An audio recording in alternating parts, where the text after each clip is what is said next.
Zdravím vás, vážení spoluobčania. Dnes sa nachádzam priamo v obci Blatica pri pamätníku, ktorý pripomína, že 23. júna 1947, presne pred 78 rokmi, tu v tejto obci boli zavraždení banderovskými bandami Vladimír Vávro, príslušník verejnej bezpečnosti, Michal Vestek, príslušník verejnej bezpečnosti, Ľudmila Novosedláková, matka, a Emilia Novosedláková, jej dcéra. Tieto 4 obete, ktoré sa tu udiali, nám majú pripomínať to, že fašizmus ako taký nikdy neskončil. Stále tu je a sme jeho svedkami. Aj dnes v Slovenskej republike nám vládnu fašisti, pohrobkovia týchto fašistov. Pretože tieto banderovské bandy, ktoré drancovali obce, vraždili ľudí, museli sa niekde ukrývať. A nebolo to nikde inde, ako medzi podporovateľmi ľudáckých fašistických gard. Tieto hlinkové ľudové gardy, ktoré počas druhej svetovej vojny pôsobili na území Slovenskej republiky, terorizovali a vraždili slovenské obyvateľstvo, pomáhali aj banderovským skupinám, prevažne po skončení druhej svetovej vojny, ktorí sa snažili cez naše územie dostať na západ, kde sa im poskytol azyl. Ako vieme, prevažne ten azyl našli v Anglicku, kde dnes dohľadať, respektíve vydať tie osoby je nemožné.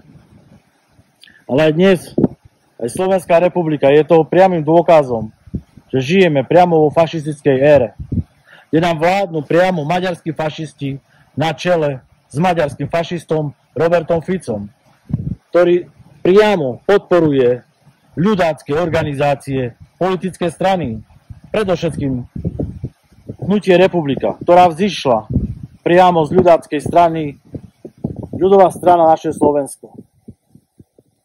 Ako vieme, ľudová strana Naše Slovensko priamo podporovala a podporuje hlinkové gardy, kde nemali problém sa obliecť do tých handier, ktoré symbolizujú ľudové, respektíve ktoré symbolizujú hlinkové ľudové gardy. Dnes sa nachádzame priamo v prebiehajúcej 3. svetovej vojne. A tento pamätník nám má pripomínať to, že nie sme opäť na tej správnej strane. Stojíme opäť na strane fašistov. Maďarská fašistická vláda Slovenskej republiky, ktorú vedie maďarský fašista Robert Fico, je toho priamym dôkazom. Pretože už 11 rokov priamo podporuje ukronacistický režim, kde pred 11 rokmi reverzným plynom zabezpečil zostup fašizmu na Ukrajine. Dnes rovnako vidíme, ako podporuje priamo Izrael, ktorý nielenže vraždí a pácha genocidu priamo v Gaze, ale rovnako zaútočil na Irán. Dnes sme svedkami toho, že žijeme vo vojne. A preto vás vyzývam, občania.